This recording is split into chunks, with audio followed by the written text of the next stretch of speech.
Dolphins fans, we're in a sub-battle with Seahawks today. We're fast approaching our Seahawks channel here at Chat Sports. Help us catch them by hitting that big red sub button right now.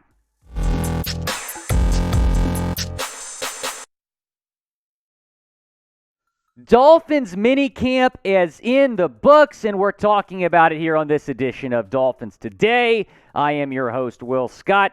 So they had mandatory minicamp on June 1st and 2nd, which was Wednesday and Thursday. So that is now in the books. Now we can take a look at our off-season schedule. So they had OTAs begin on May 16th. That concluded on June 10th. And then minicamp kind of in between OTAs, June 1st and 2nd. So now minicamp is done, and they will have the last week of OTAs next week, and then they'll get into training camp next month.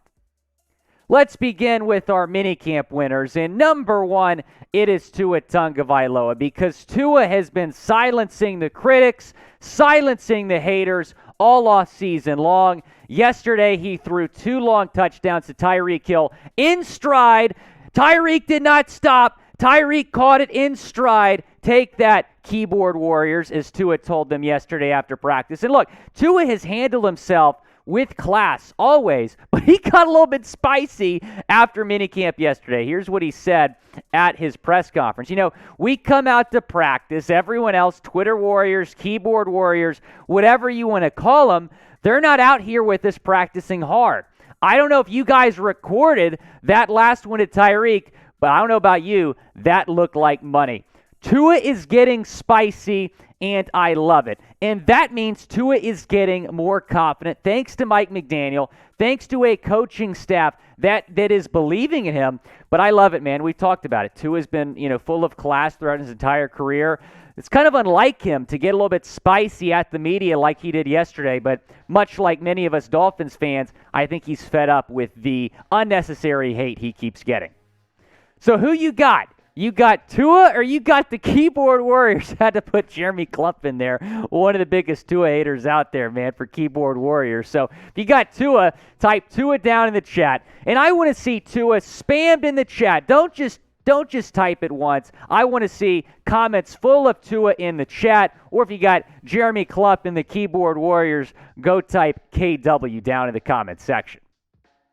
Another winner from minicamp is Skylar Thompson. You hear that, Brett Scott? Here at Chat Sports? There we go. Skylar Thompson is a rookie minicamp winner. It's funny, my boss, Brett Scott, went to Kansas State, and he gave me a hard time because I gave this draft pick an F. I might have been wrong on Skylar Thompson because Skylar Thompson has impressed thus far. He looked great at rookie minicamp. He looked great at OTAs. Now he's looking great at mandatory minicamp. And it's interesting because I thought we were going to have a competition for the third-string quarterback job between Chris Streveler and Skylar Thompson. Right after rookie minicamp, they cut Chris Streveler. So they really like what they've seen out of Skylar Thompson. Here's what FanSided said about Skylar yesterday.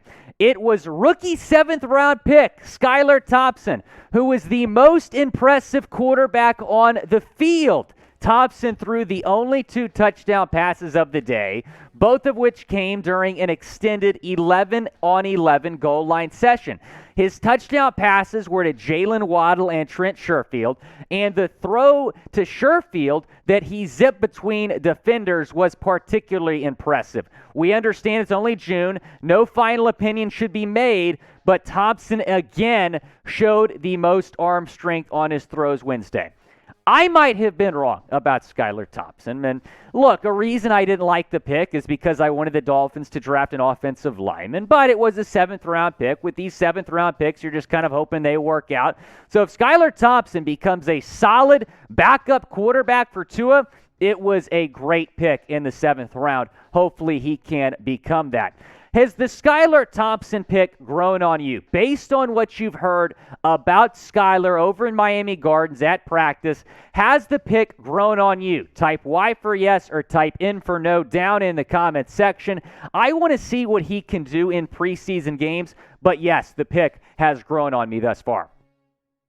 Number 3 winner from minicamp, that is Noah Igbinoghene. And Noah has not looked good the first couple years of his career, but let me tell you, I think with this coaching staff, New coaches, Sam Madison and Pat Surtain, both Dolphins legends that he's getting to learn from. These guys can turn Igbinoghene's career around, and I have a lot of confidence, not just in Mike McDaniel, the head coach we've talked about a lot, but the coaching staff that he has surrounded himself with. I think this coaching staff is what Noah needs to really turn into a solid player. And yes, the Dolphins are absolutely loaded in the secondary. Igbinoghene's going to be a backup role player, but this might be a breakout year for him. And we've talked about him as both a cut candidate and a breakout candidate. I think he's both, but I think it's more likely he has a breakout year than he gets cut. In honor of Johnny Depp winning his defamation case against Amber Heard, we had to throw this meme up there. So we're having this competition here at Chat Sports this month. Who can get the most likes? What channel can get the most likes? We had a great run at the comments title, just fell short, I believe it was, to the Raiders report. Let's set the likes record here on Dolphins Today this month. Go down and hit that big like button if you hate the New England Patriots, which I think all of us do. Number 4 winner from Minicamp is Lynn Bowden Jr., who was one of my breakout candidates. In fact, he was my number 1 breakout candidate on Dolphins Today. He made 2 diving catches in Wednesday's practice, one of which came from Tua, the other came from Skylar Thompson.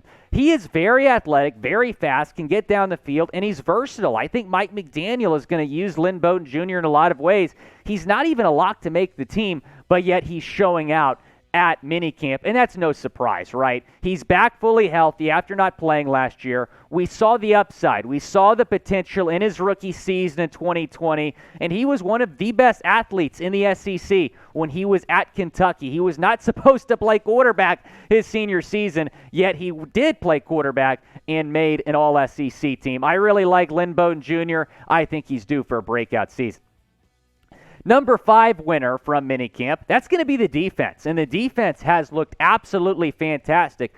Of all the articles I've read, the one thing that's remained consistent, what stood out from not just OTAs but also from Minicamp, is the defense. They had 4 would-be sacks yesterday from Raekwon Davis, Brennan Scarlett, Jalen Phillips, and Noah Igbinoghene had a would-be sack. Obviously, with Tua in the red jersey and, they can't hit the quarterback in practice, there's not going to be sacks. But 4 would-be sacks yesterday from the defense. And the Dolphins' defense is definitely among the league's best. Look at what they did down the stretch last season. When the Fins went 8-1 in their last 9 games, a big reason for that was that defense that allowed just 15.5 points per game in that 9-game stretch. I think this defense will be even better in 2022. Yes, I said that. A lot of people don't believe that because Brian Flores no longer on this coaching staff, but I really like this Dolphins defense. They've kept that core defense together. They've gone out and they've gotten Melvin Ingram. They've gotten better. I really like this Dolphins defense.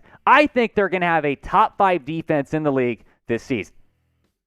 By the way, you can super thanks us at Dolphins Today, and I know a lot of you guys on YouTube pretty familiar with supers on live shows, but you can also do that now with videos as well. So you can click the thanks icon below this video. It's a way to show your support of the channel. We definitely appreciate that. And it's a way to get a shout out on the show. So if you have a question for me that didn't get answered in a mailbag, you can super thanks me to get on the show and I'll answer your question and give you a shout out. Let's get into our minicamp losers. And number 1 is going to be Michael Deiter for this reason. Mr. Gromby said yesterday in my Connor Williams reaction video, imagine Deiter's reaction when he found out he got replaced by a guy who's never played the position before. That makes Michael Deiter a clear loser here, that it looks like Connor Williams is going to be the starting center, as we learned yesterday. You know what? Michael Deiter might just be that bad. And when the team refused to draft a center, refused to sign a center in free agency, JC Tretter, I was thinking, you know what, maybe they just believe in Michael Deiter. Maybe they think Deiter still has potential because last year was his first year ever playing center. He was a guard his first 2 seasons in the NFL, and he was a guard at Wisconsin. But he might just be that bad because they're putting Connor Williams at that position who has no experience. And normally when a guy takes another guy's job, The guy taking the job's not going to be a loser. But Connor Williams is still a loser from minicamp. Connor Williams is not a center, as we know, and as Barry Jackson is reporting. Connor Williams said Thursday that the Dolphins told him that it's really likely that they're going to move him to center, and it's his understanding that that's the plan for the 2022 season, at least for now. He has been working at the position since the offseason program began in April, as we reported last month on Dolphins Today. There was a fumbled center snap and a high snap Wednesday, but Dolphins media rules do not permit reporters to identify the center who made those mistakes. Gosh, Bali, I wonder who that was. I wonder which center made those mistakes. The guy who started all of last season or the guy that has no experience. This might be an absolute disaster. And you know what? I was reading a comment yesterday on YouTube from one of our subscribers that said it might be such a disaster that they'll eventually move him back to left guard. And I think that's possible, that the plan moving forward will be Connor Williams at center. However, if he gets into the preseason, he can't snap the football like he did last year for the Cowboys. Michael Deiter might be put back at center. But then, too late, JC Tretter's in San Francisco. Pick a center. Michael Deiter or Connor Williams? Would you rather have Deiter or Williams as your starting center in 2022? Type MD for Michael Deiter or type CW for Connor Williams down in the chat. Let me know who you want to start at center for the Dolphins. Number 3 loser is me. I am a loser from minicamp. I pushed JC to Miami for months only for the Dolphins to make a guy, Connor Williams, with zero experience the starting center. We learned this at minicamp, that Connor Williams is going to be the center. That makes me a loser from minicamp.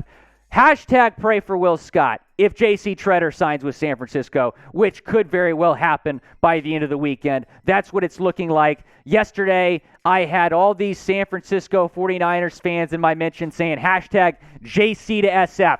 That's the new trending JC Tretter hashtag. It's not even JC to Miami anymore. I'm a clear loser from minicamp, and I'll take that. Another loser, the keyboard warriors. Tua calling out the keyboard warriors yesterday at minicamp, saying that they're not at practice, they're not seeing the throws in practice, they're just talking about me based on the one underthrow to Tyreek that went viral. Tua calling out the keyboard warriors, Jeremy Klump on Twitter. Shout out Tua taking down the keyboard warriors. Another loser, though, from minicamp is Teddy Bridgewater. And a reason for that is because he did not look great at minicamp, while Skylar Thompson did. Teddy Bridgewater, the report is that in Wednesday's practice, he looked a little bit better on Thursday based on what I read, but in Wednesday's practice, he just didn't have a good practice. Meanwhile, Skylar Thompson out here throwing rockets down the field, looking really good, showcasing his arm strength. I'm not saying we have a backup quarterback controversy, keyword, backup quarterback controversy, but man, I mean, if Skylar Thompson goes into the preseason and balls out and Teddy Bridgewater's just not getting it done, maybe Skylar Thompson makes the team as the backup quarterback. I don't think that's going to happen. I think Skylar will start as the practice squad quarterback. But Teddy Bridgewater, man, be careful or you may have some competition. Appreciate y'all all watching the show. Get down in the comments. Let me know who you think winners and losers of minicamp are. This has been Will Scott. Go Fins.